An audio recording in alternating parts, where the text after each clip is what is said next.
Team India మాజీ allrounder, ప్రపంచకప్ విజేత యువరాజ్ సింగ్ కోచ్గా తన రెండో ఇన్నింగ్స్ ప్రారంభించేందుకు సిద్ధమయ్యాడు.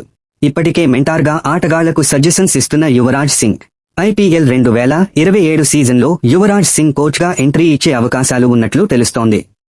ఢిల్లీ క్యాపిటల్స్ ఫ్రాంచైజీకి హెడ్ కోచ్గా యువరాజ్ సింగ్ నియామక ప్రక్రియ పూర్తయిందని, హెడ్ కోచ్గా యువరాజ్ సింగ్కు కళ్లు చెదిరే పారితోషికం ఇచ్చేందుకు ఢిల్లీ యాజమాన్యం సిద్ధమైందని సమాచారం. 9.5 కోట్ల రూపాయలు భారీ వేతనంతో యువరాజ్ సింగ్తో ఒప్పందం కుదుర్చుకున్నట్లు ఐపీఎల్ పేర్కొన్నాయి.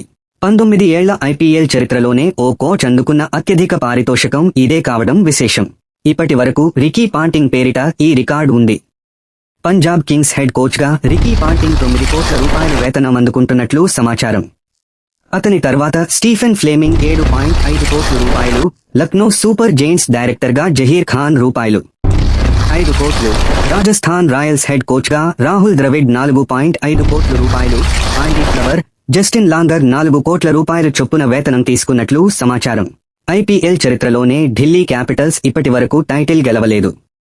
యువరాజ్ సింగ్ పర్యవేక్షణలోనైనా ఆ ముచ్చట తీర్చుకోవాలనే ఉద్దేశంతో ఆ జట్టు ఉంది.